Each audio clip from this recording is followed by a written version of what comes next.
Selamat siang pemirsa, Sumatera Utara hari ini kembali hadir menjumpai Anda edisi Senin siang 15 Mei 2023. Sejumlah informasi menarik telah berhasil dirangkum oleh tim redaksi kami untuk Anda. Bersama saya Muhammad Azrul Nasution. Berikut Sumatera Utara hari ini selengkapnya.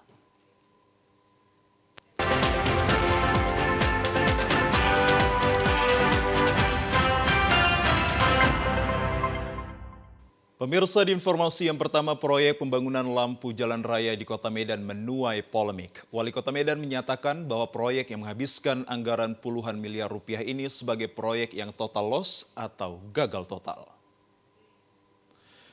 Wali Kota Medan Bobi Afif Nasution menyebutkan proyek lampu jalan raya atau lampu pocong Kota Medan telah dinyatakan total loss atau gagal total. Pernyataan ini resmi dikeluarkan oleh Wali Kota Medan pasca keluarnya laporan Inspektorat Pemerintah Kota Medan yang menyebutkan bahwa proyek ini tak sesuai dengan rancangan awalnya. Menanggapi hal ini, pengamat Tata Kota Jaya Arjuna mengatakan dengan dinyatakan gagalnya proyek ini, Wali Kota Medan menunjukkan bahwa ada kesalahan sistem pengadaan barang dan pembangunan di Kota Medan. Dirinya juga merasa aneh dengan sikap pemerintah Kota Medan yang telah melakukan pembayaran sebesar 90%, padahal pengerjaannya baru berkisar 50% saja. Kebijakan ini menurutnya juga memperlihatkan bahwa fungsi pengawasan juga tak dilakukan oleh Dewan Perwakilan Rakyat Daerah Kota Medan. Selain itu, akademisi Universitas Sumatera Utara ini juga merasa aneh dengan permintaan Wali Kota Medan yang meminta para kontraktor untuk mengembalikan pembayaran yang telah dikeluarkan Pemko Medan untuk proyek ini. Sebab hal ini dapat memunculkan pandangan bahwa Wali Kota Medan tidak paham regulasi administrasi pembangunan.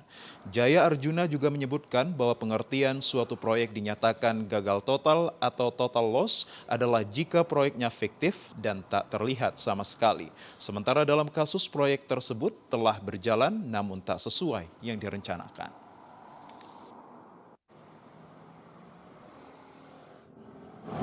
Permasalahan lampu pocong ini kan DPRD tidak mampu mengawasi atau tidak melakukan pengawasan.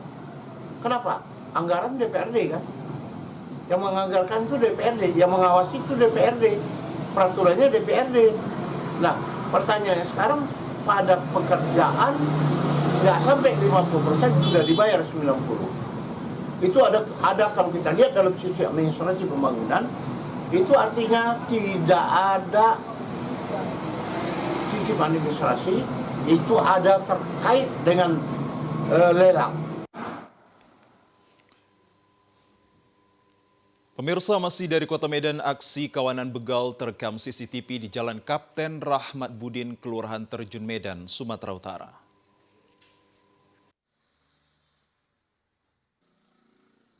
Kabur sepeda motor korban. Dalam rekaman CCTV salah satu masjid di Jalan Kapten Rahmabudin, Kelurahan Terjun, Kecamatan Medan Marelan, Kota Medan, terlihat 8 kawanan begal dengan 4 sepeda motor menghadang seorang pengendara motor.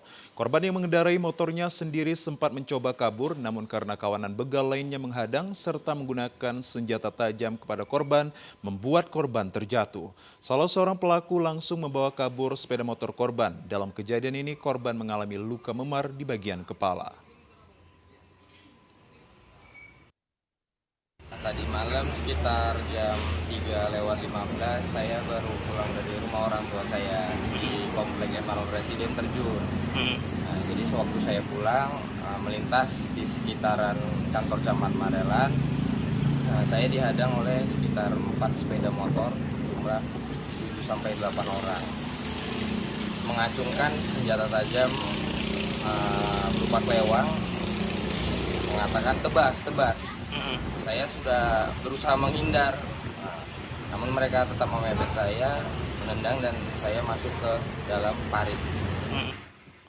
Sementara itu, menurut keterangan korban M. Fazri, peristiwa terjadi pukul 3 dini hari usai pulang dari rumah orang tuanya. Korban sempat melihat wajah para pelaku yang diperkirakan masih remaja. Kini korban telah melaporkan aksi pembegalan yang dialaminya ke Polsek Medan Labuhan.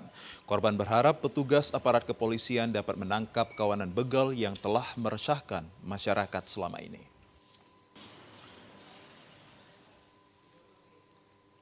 Kita ke informasi lainnya pemirsa, perusahaan umum daerah PUD Pasar Kota Medan menghimbau agar para pedagang tidak panik dan mengunci kios setelah terjadi kebakaran panel listrik Pasar Petisah pada Minggu kemarin.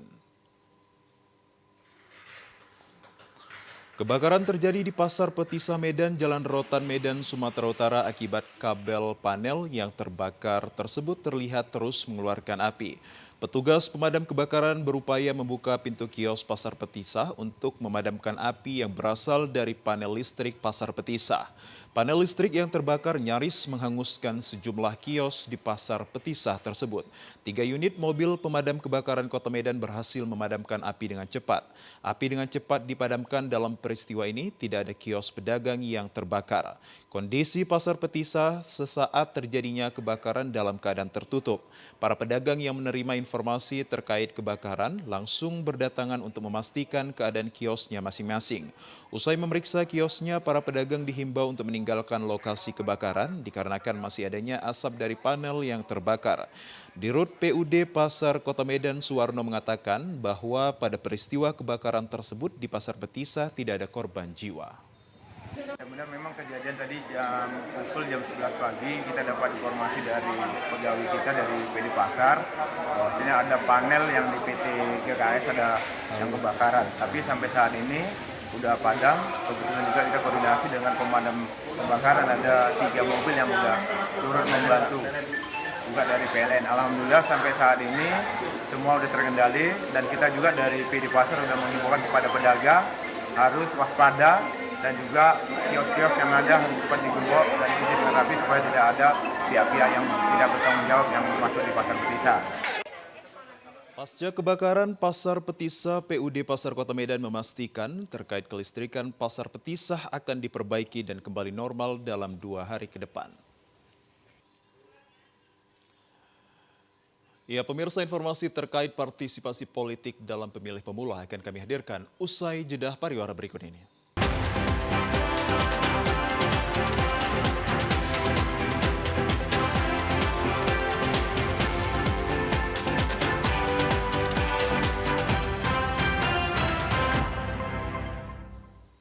Pemirsa, terima kasih Anda masih bersama kami dalam program Sumatera Utara hari ini. Media sosial diyakini mampu meningkatkan partisipasi politik masyarakat khususnya bagi pemilih pemula karena dapat memberikan informasi secara cepat dan tepat. Lantas bagaimanakah KPU dan Bawaslu menggunakan media sosial dalam mensosialisasikan tahapan pemilu? Untuk mengetahuinya kita akan terhubung melalui Zoom bersama Komisioner KPU Kota Medan Divisi Sumber Daya Manusia, Organisasi dan Pelatihan. Dan juga disusul dengan kehadiran Bapak M. Taufik Rohman Munte serta Bapak Edi Suhartono, Divisi Sosialisasi Pendidikan Pemilih dan Partisipasi Masyarakat. Selamat siang Pak Edi dan Pak Taufik. Selamat siang. Baik, bagaimana kabarnya? Saya kembali menyapa Bapak Edi Suhartono, kembali berjumpa dengan saya Pak. Assalamualaikum, selamat siang Pak Edi, bagaimana kabar Anda? Waalaikumsalam, selamat siang. Alhamdulillah baik Pak. Baik, dan yang kedua saya ingin menyapa Bapak Taufikur Rohman Munte. Assalamualaikum, selamat siang Pak Taufik.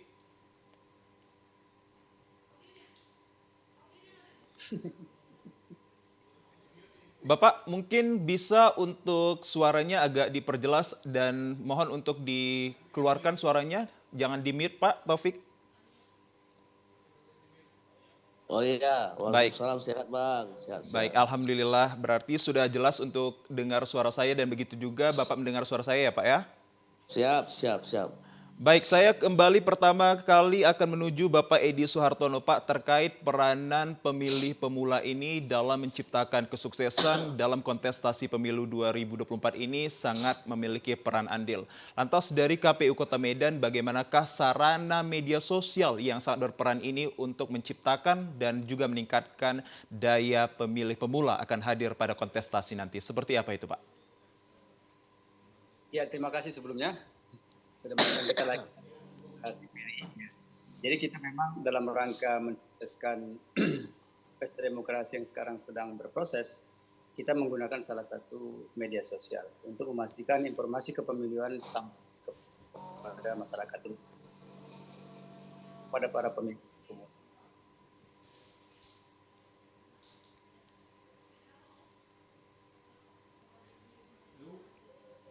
alhamdulillah di KPU Kota Medan kemudian tidak hanya di KPU Kota Medan juga ya, tapi juga dan kita di Badan Energi juga kita dorong supaya mengumumkan katakanlah menyampaikan informasi pemilihan lewat media sosial kita. Nah kita memang beberapa waktu lalu kita menggunakan salah satu sarana media sosial, website, Instagram kita, Facebook, kemudian Twitter dan sebagainya. Nah yang kemarin kita mengundang para pihak termasuk pemilih pemula untuk hadir di tempat kita ya untuk kita ajak wawancara dan sebagainya untuk menyampaikan atau mendengar langsung masalah-masalah yang mereka hadapi ketika misalnya terkait dengan masalah kepemiluan. Nah jadi memang sangat dinamis dan alhamdulillah kita juga didukung atau bekerjasama dengan para pihak termasuk teman-teman Bawaslu juga kita undang termasuk akademisi dan sebagainya. Jadi kita memang merasakan media sosial ini sebagai sarana penting untuk memastikan informasi kepemiluan, sosialisasi dan sebagainya bisa tersampaikan dengan baik. Begitu Pak. Baik Pak Edi. Masih berbincang dengan Anda Pak Edi terkait kalau Halo? kita boleh. Baik Pak Edi, masih mendengar suara saya dengan jelas Pak Edi? Baik. Masih. Oke, saya masih berbincang dengan Anda Pak Edi Suhartono terkait Bisa pemanfaatan. dengar saya? Baik, saya masih berbincang dengan Anda terkait pemanfaatan media sosial ini. Kalau kita boleh tahu dan juga sebagai media informasi kepada masyarakat, sejak kapan penggunaan media sosial ini sebagai ajang yang dilakukan oleh KPU untuk meningkatkan daya pemilih pemula ini, Pak? Ya paling tidak pada ketika KPU lewat misinya penggunaan teknologi informasi untuk menyampaikan informasi kepemilian termasuk tahapan, ini sebenarnya sejak sudah mulai ya. Tetapi kemudian Kota Medan ini paling tidak pada tiga pemilu ya, terakhir 2019, 2020 dan sekarang ini. Karena memang intensitas tuntutan teknologi ini semakin dirasakan kita butuhkan bersama. Terutama ketika kemarin pandemi ya 2020 ketika kita menggunakan dua metode, daring dan luring ya, media dalam jaringan dan media. Nah ketika kita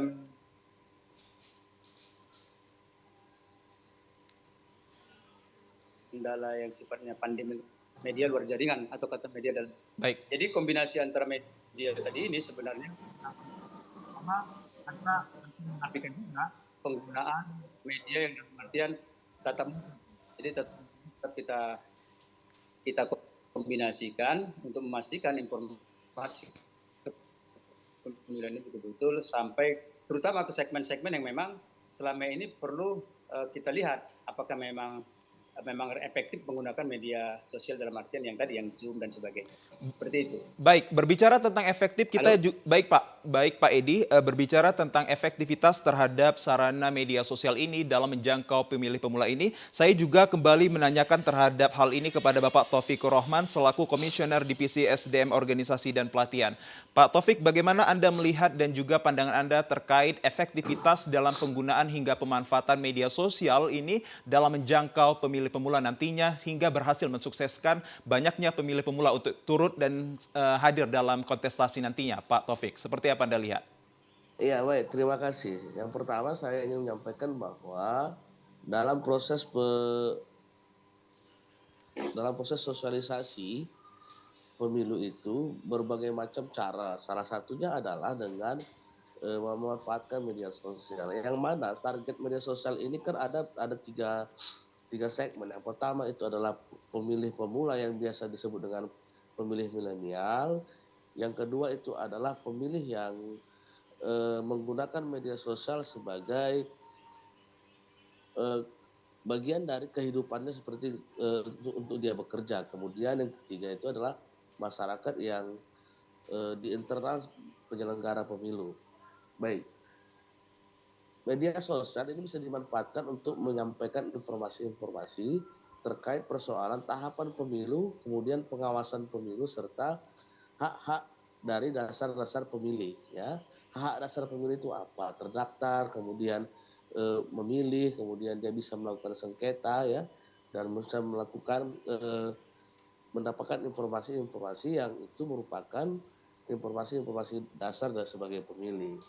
Jadi pemilih pemula ini sekitar 33-40% ini nanti jumlah pemilih itu juga sangat mempengaruhi terhadap proses tingkat partisipasi masyarakat. Maka kami sebagai penyelenggara pemilu selalu menyampaikan himbauan itu melalui media sosial. Kami ada punya akun Facebook, kemudian akun Instagram, kemudian kita punya juga akun di TikTok, kemudian kita juga punya akun di media sosial seperti YouTube dan lainnya. Saya melihat bahwa dengan media sosial ini kan masyarakat kan hampir setiap saat itu bermedsos ya, Baik. bermedsos gitu. Jadi ini sangat efektif untuk menyampaikan dan menyampaikan informasi yang informatif melalui media sosial terkait proses tahapan dan informasi kepemiluan selanjutnya. Gitu. Baik, masih berbincang dengan Anda Pak Taufik Rohman terkait tentang efektivitasnya. Mungkin saya akan langsung bertanya terkait dua pertanyaan. Yang pertama, apakah efektivitas penggunaan sarana media sosial bagi penjangkaunya ini adalah pemilih pemuda ini dalam sajian kata-kata atau bentuk gambar, Pak, untuk mempengaruhi atau mengajak para pemilih pemula ini akan turut hadir? Dan yang kedua, periode untuk dari Bawaslu sendiri ataupun KPU nantinya memberikan informasi ini pada dini harikah atau pagi harikah atau siang hari untuk bisa dilihat langsung dari pemilih pemula ini? Masih berbicara kepada Pak Taufik. Iya, kalau saya kan melihatnya bahwa informatif itu gambar dan suara itu dan tulisan ya. Nah, jadi karena kalau untuk pemilih pemula itu dia kita selalu menyampaikan itu melalui suara dan tulisan ya, karena kan terkait persoalan kepemiluan ini kan butuh penjelasan ya yang ekspresif terhadap konten-konten yang disampaikan. Kemudian apakah ini apa tadi Mas pertanyaan kedua? Dan apakah adakah periode-periode tertentu baik itu siang, malam atau sore hari yang bisa menjaring pemilih pemula untuk turut hadir nantinya dalam kontestasi pemilu, Pak? Ya, kalau kami itu sebenarnya itu kita posting itu di 3 seksi ya. Pertama kita posting berita semalam, itu kita posting pagi, kemudian ada tengah hari, kemudian sore. Jadi semua untuk kalangan milenial ini kan bisa kita bilang itu dari 24 jam itu kan di atas 18 jam itu mereka bermedsos.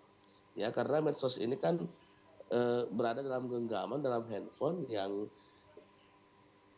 dominannya masyarakat kaum milenial itu, pemilih pemula itu tidak lepas dari sekarang ada game-game yang mana bisa dikonekkan, dihubungkan melalui media sosial begitu. Baik, artinya sangat berpengaruh sekali terhadap kesuksesan kontestasi nanti dengan hadirnya media sosial ya Pak Taufik? Bisa menjadi bagian dari membantu kita sebagai penyelenggara pemilu ini untuk mensukseskan pemilu tahun 2024 melalui media sosial. Baik, saya kembali ke Pak Edi Suhartono. Pak, kalau tadi kita berbincang dengan Pak Taufikur Rahman bahwa pemilih pemula itu sekitar ada 30 hingga 40%. Lantas masih kita kaitkan terhadap peranan media sosial ini. Kalau kita berkaitan tentang 70 ataupun 60%-nya lagi itu pemilih di luar dari pemilih pemula ini, apakah juga akan terjangkau dengan hadirnya peranan media sosial, Pak Edi? Iya, mungkin kalau secara kuantitatif persentase pemilih pemula kalau di kita ya kemarin coba updating ya. Jadi usia kategori pemilih pemula ini kan sebenarnya secara rigid di usia 17-19 ya. Atau kita kemarin pakai range 17 kita sekarang ini ya, yang masih sedang berproses itu mungkin totalnya ada sekitar 12% ya, kalau dia 17-24. Tapi kalau dia masuk ke 17 ke 50, karena kan kategori muda juga tercakup di situ, itu bisa mencapai 56%. Tapi terlepas daripada itu, Pak, jadi ketika misalnya kita menyasar kepada pemula lewat penggunaan media sosial ini memang sudah sifatnya sangat efektif. Ya, tentunya membantu kita untuk memastikan katakanlah para pemilih pemula yang acap kali menggunakan media sosial ini bisa mendapatkan informasi kepemiluan dari katakanlah sarana media sosial kita. Ini kita harapkan. Nah tentunya yang sisa lagi, yang saya bilang tadi itu para pemilih yang tidak kategori pemilih pemula, saya pikir media sosial ini tidak menjadi domainnya para pemilih pemula, tapi juga masyarakat secara umum. Karena apa? Memang penggunaan media sosial ini sebagai wahana atau media yang memang digunakan oleh dalam artian luas untuk berbagai keperluan. Untuk menyampaikan misalnya untuk kegiatan pekerjaan atau Baik. jualan dan sebagainya. Kita memastikan memilih media sosial menjadi salah satu media strategis untuk menyampaikan informasi ke pemilih, tentunya dengan cara-cara kita. Tadi ditanya tentang kapan prime time-nya yang intens. Kita sebenarnya kalau pakai waktu yang akan kita pakai sebenarnya by event saja. Kalau kita ada event baru saja kita selesaikan, baru kita lakukan, kita langsung tidak ada hitungan, kita langsung upload ke dalam media sosial untuk memastikan tidak ada informasi yang katakanlah delay terlalu lama. Jadi kita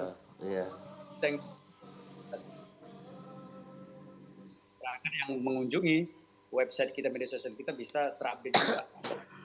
Baik. Prime time genial kapan dan sebagainya enggak kita ikuti juga. Tapi kita biasa melaksanakannya pada jam kerja ya, apalagi ketika ada event sudah kita klik. Baik, masih berbincang dengan Anda Pak Hedi Suhartono terkait tentang pemilih pemula yang biasanya menggunakan media sosial untuk menjaring informasi ataupun mengetahui informasi. Lantas Anda melihat selaku Ketua Komisioner KPU Kota Medan ini bagaimanakah terkait respon mereka? Apakah langsung ada memiliki komentar yang baik atau juga yang hal-hal yang menuju suatu yang negatif mungkin bagi Anda? Pak Edi, saya masih berbincang dengan Anda. Memang tetap saja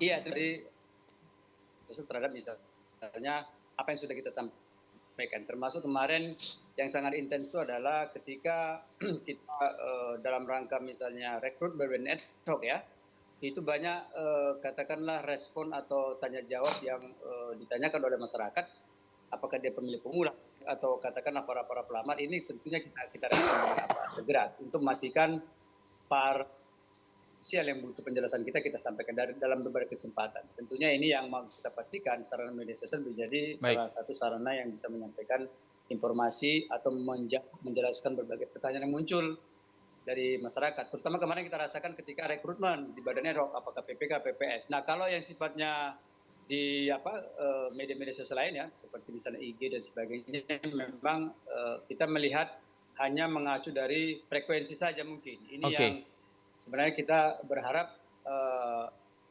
ada kajian untuk memastikan banyak pengunjung media sosial kita. Ini saya mau lihat update-nya ya per 30 1 bulan terakhir ini ada angkanya juga. Cuman ya itu tadi kita memastikan responsi para pengguna media sosial pemilih pemuda ini memang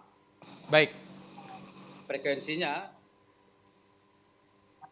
rekrut Badan ad hoc gitu. Baik Pak Edi, tahan sebentar Pak, saya kembali ke Pak Taufikur Rahman terkait tanggapan Pak Taufikur Rahman terkait persentase dan frekuensi terhadap masyarakat dalam hal ini pemilih pemula untuk mau mengunjungi media sosial agar mendapatkan informasi yang tepat dan juga terjaring dari berita hoax atau yang lainnya. Seperti apa itu Pak Taufik menurut Anda?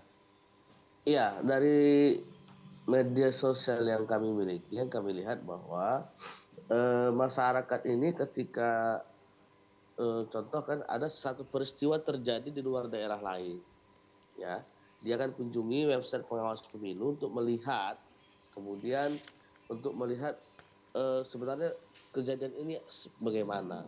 Kemudian ketika masyarakat ingin melihat produk hukum ya terkait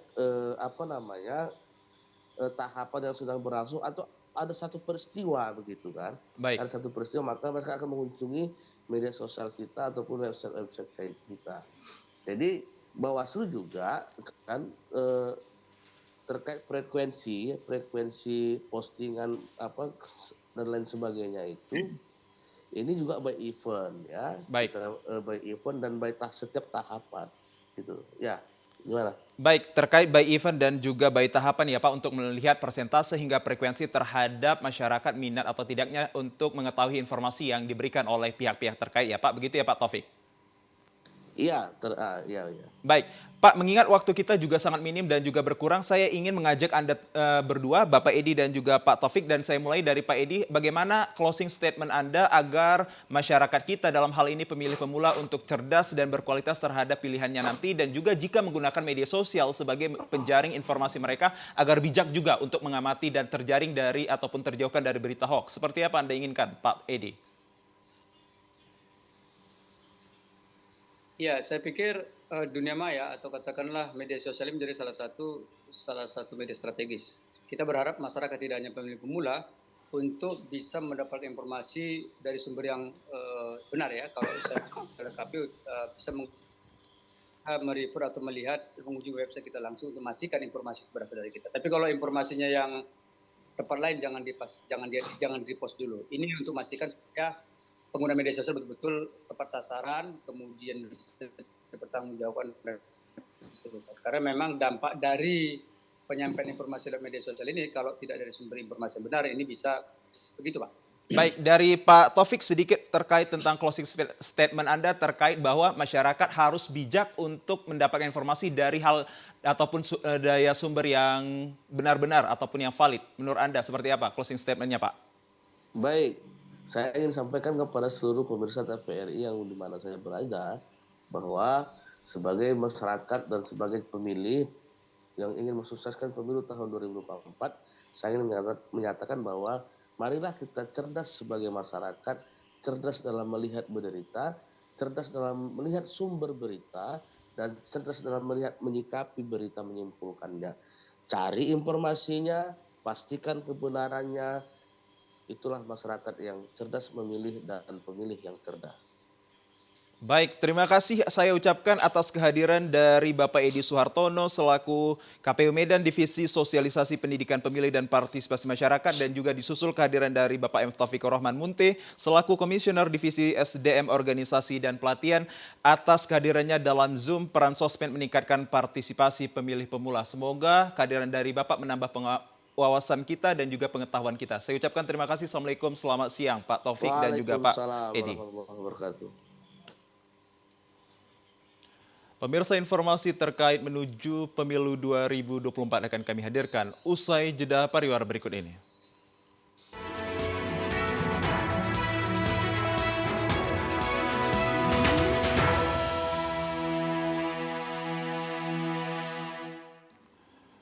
Pemirsa, pada hari terakhir dalam pendaftaran bakal calon legislatif Bacalek, KPU Kabupaten Labuhan Batu telah menerima 17 peserta partai politik pemilu tahun 2024. Namun salah satu partai yakni Partai Garuda dinyatakan gugur lantaran tidak mendaftarkan satu orang pun Bacaleknya ke kantor KPU Labuhan Batu. Pada 14 Mei 2023 dari pukul 8 pagi hingga 23.59 dini hari merupakan batas akhir dari dalam pendaftaran Bacalek ke kantor KPU Labuhan Batu. Terdapat 8 partai politik telah mendaftarkan Bacaleknya, namun Partai Garuda tidak mendaftar ke KPU Labuhan Batu. Ada 8 partai yang mendaftarkan Bacalek ke KPU Labuhan Batu yakni Partai Demokrat, Partai Persatuan Pembangunan, Partai Bulan Bintang, Partai Golkar, Partai Kebangkitan Nusantara, Partai Persatuan Indonesia, Partai Buruh, dan yang terakhir mendapatkan yakni Partai Gelombang Rakyat Indonesia. Sementara dalam pertarungan Bacalek, Ketua Partai Kebangkitan Nusantara PKN Kabupaten Labuhan Batu, Ucok Bangun, menjelaskan meski Partai PKN baru pertama kali bisa berkompetisi dalam pemilihan legislatif, pihaknya optimis akan bisa mengambil hati masyarakat dalam membangun Kabupaten Labuhan Batu nantinya. Partai Golkar telah mendaftarkan diri, khususnya di Kabupaten Labuhan Batu. Ya, tahun yang lalu Partai Golkar dari 5 dapil menghasilkan 10 kursi. Per dapilnya ada 2 dan insya Allah itu tetap kita pertahankan. Sudah kita pertahankan dan alhamdulillah juara itu insya Allah akan tetap di Partai Golkar. Sementara itu, Ketua KPU Labuhan Batu Wahyudi menuturkan yang ikut berkompetisi KPU Labuhan Batu telah menerima sebanyak 17 partai politik. Usai tahapan dalam pendaftaran Bacalek, ke depan KPU Labuhan Batu akan memverifikasi terkait administrasi dari sejumlah berkas Bacalek dari partai politik yang telah mendaftar. Beberapa hari yang lalu, KPU Labuhan Batu telah menerima 9 partai politik.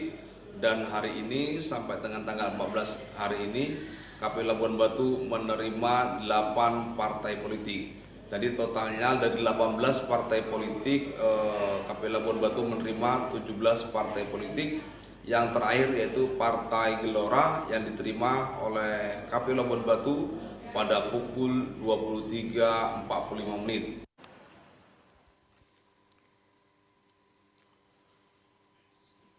Sementara itu pemirsa, 9 partai telah mendaftarkan bakal calon legislatif Bacalek ke KPU Kabupaten Karo untuk bertarung merebut 40 kursi DPRD Kabupaten Karo.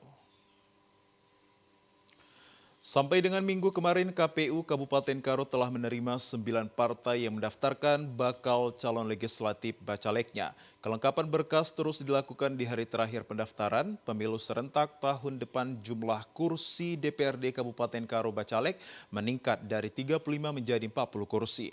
Dengan menyerahkan berkas ke KPU Kabupaten Karo tentunya dapat mempersiapkan diri untuk tahapan selanjutnya. Seperti DPD Partai Perindo Kabupaten telah mendaftarkan Bacaleknya ke KPU Kabupaten Karo di Kabanjahe. Partai Perindo kali ini menyerahkan berkas Bacalek sebanyak 32 orang. Usai menyerahkan berkas langsung diverifikasi oleh KPU dan berkas Bacalek Partai Perindo Kabupaten Karo ini langsung dinyatakan lolos dan memenuhi syarat. Partai Perindo Kabupaten Karo akan mempersiapkan diri untuk melaksanakan kerja politiknya guna mengikuti pertarungan di pemilu mendatang. Partai Perindo menargetkan kursi di setiap dapil dan 1 fraksi di DPRD Karo.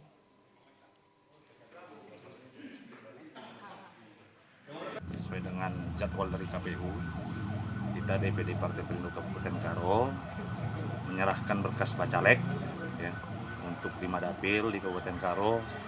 Caleg kita ada 32 orang yang kita daftarkan dari 40 kursi yang akan diraih di sini, dan keterwakilan perempuan juga memenuhi syarat. Kita menunggu DCT. Setelah DCT kita akan mulai kerja politik. Saya pastikan dengan teman-teman mulai dari penjaringan bahwasanya Partai Perindo satu untuk semua untuk satu. Kita akan berjuang setiap dapil harus ada kursi sehingga nanti kita di DPRD mempunyai 1 fraksi. Sementara itu, Ketua KPU Kabupaten Karo Gemar Tarigan mengatakan sampai pukul 00 masih menunggu partai lainnya yang mendaftarkan Bacaleknya. Dan untuk verifikasi administrasi berkas oleh KPU dilaksanakan mulai hari ini sampai 23 Mei 2023. Ya, hingga H-1, artinya hari ini tanggal 13, KPU Karo sudah menerima penyerahan berkas dari 7 partai politik. Tentu saat ini juga sedang berlangsung ada pemeriksaan dari Partai Perindo. Mudah-mudahan sebelum pukul 16.00 tuntas. Harapan kita tentu yang partai yang lain besok bisa secepat mungkin biar jangan di menit-menit terakhir semua begitu bersamaan datang.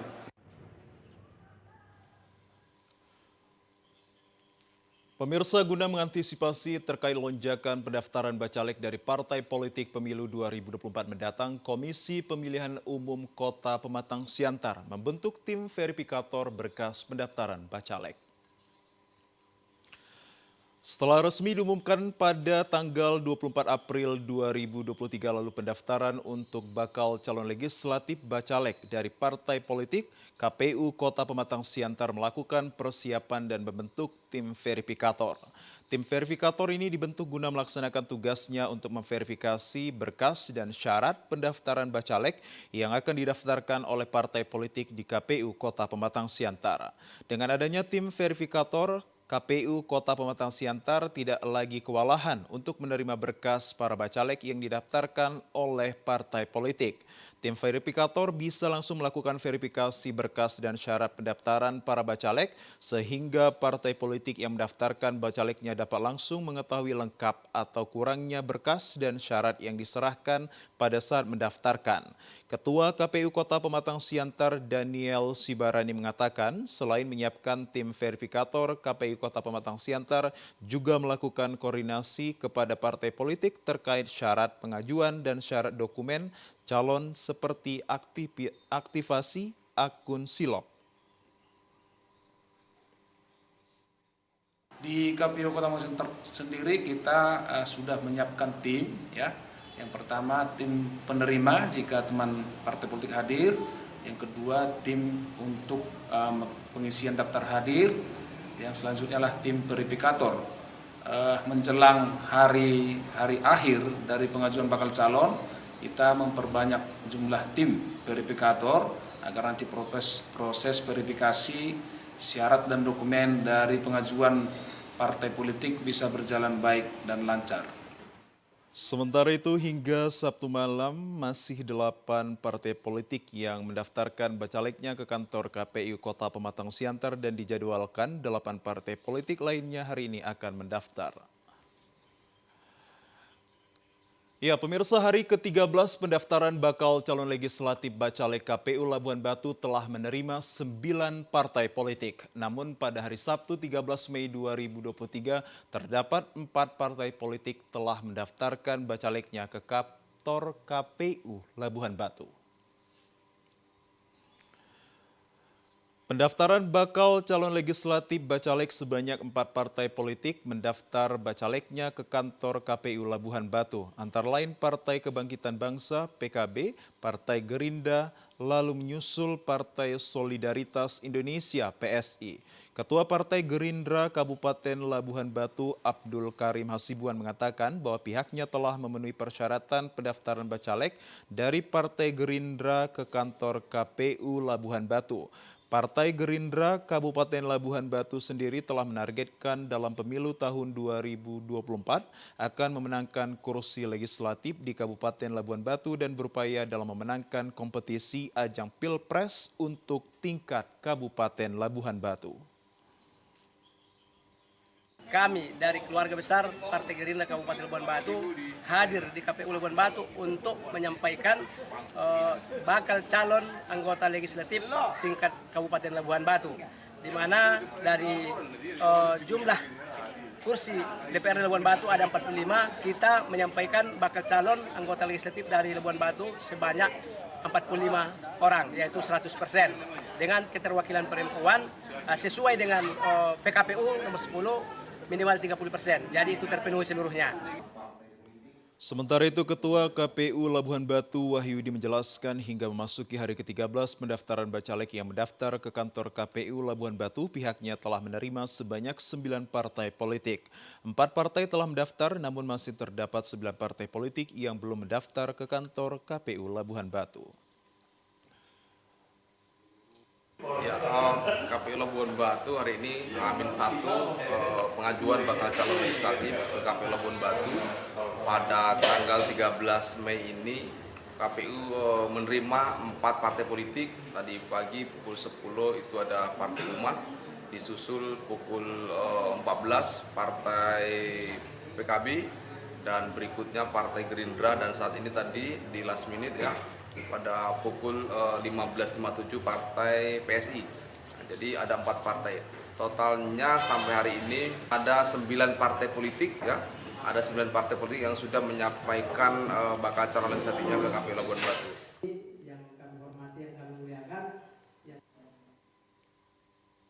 Sementara itu, pemirsa, di Kota Sibolga, KPU Kota Sibolga menggelar rapat pleno terbuka rekapitulasi dan penetapan daftar pemilih sementara pemilu 2024 hasil perbaikan untuk tingkat Kota Sibolga.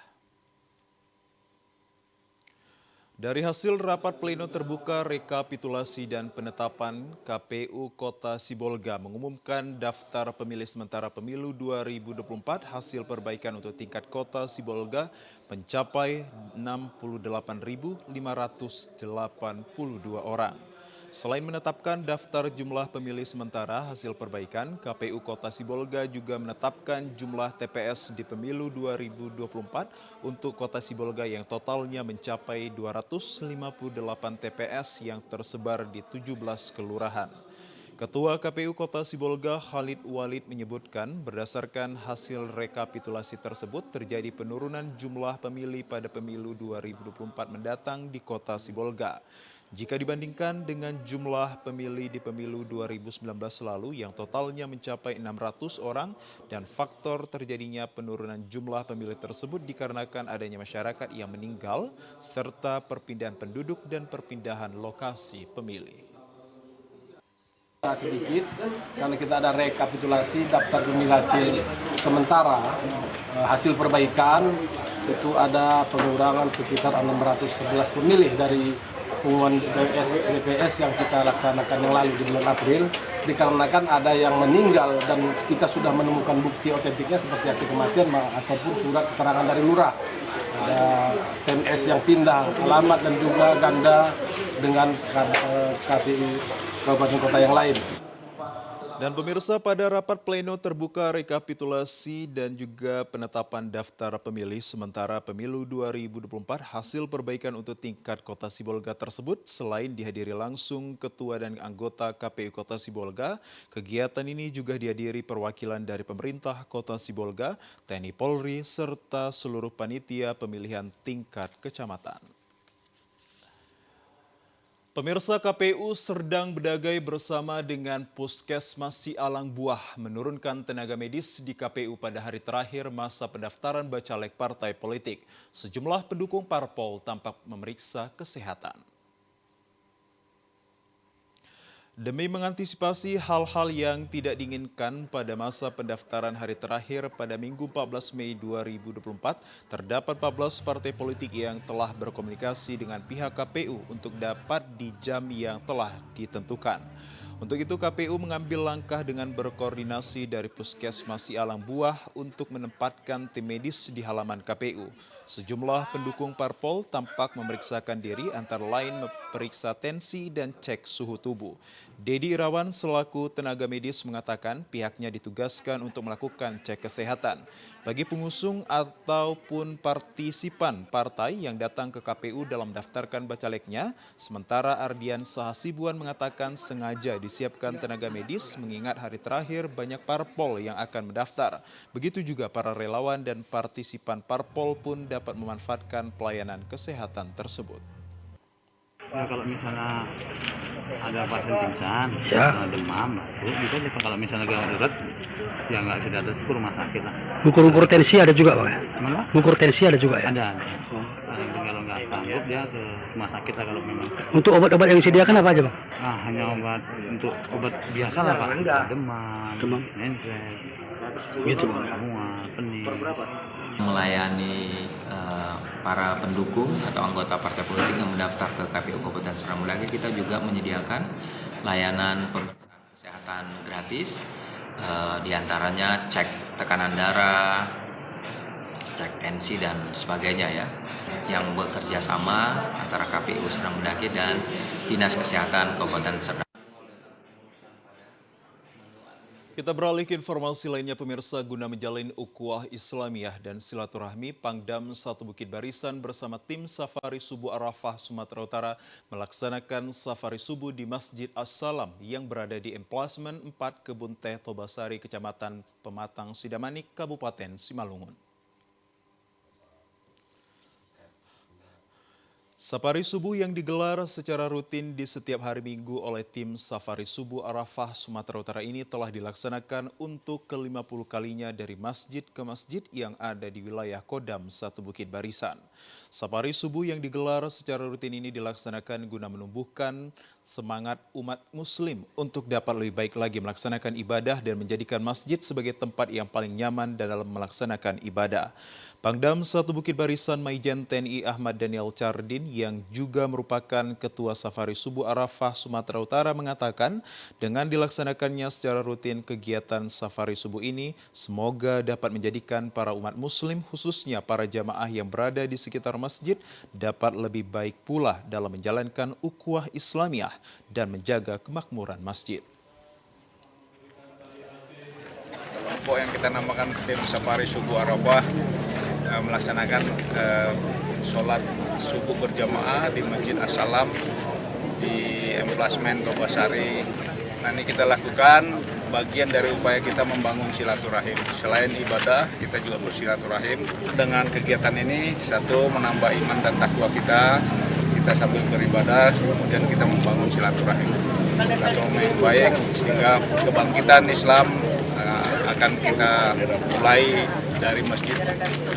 Ini yang kita harapkan. Sementara itu, Al-Ustadz Buya Kiai Haji Amiruddin yang turut hadir sebagai penceramah pada kegiatan Safari Subuh mengatakan bahwa masjid merupakan tempat yang paling tepat untuk melaksanakan sholat yang sebaik-baiknya dan untuk itu masjid haruslah dimakmurkan dengan dipenuhi jamaah yang melaksanakan ibadah sholat.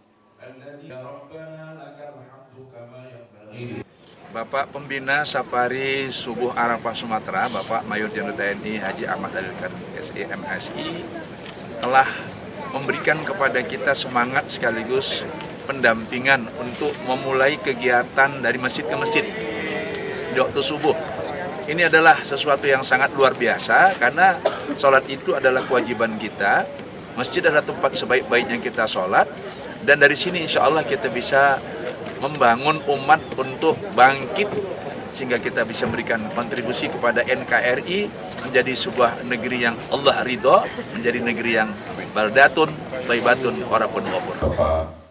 Pada kegiatan safari subuh yang dilaksanakan di Masjid As-Salam Emplasmen 4 Kebun Teh Tobasar ini diikuti oleh jemaah masjid dan dihadiri oleh Kepala Stasiun TVRI Sumatera Utara, General Manager Distrik 3 PTPN 4, dan Rem 022 Pantai Timur, dan Dim 0207 Simalungun, serta tim safari subuh Arafah Sumatera Utara.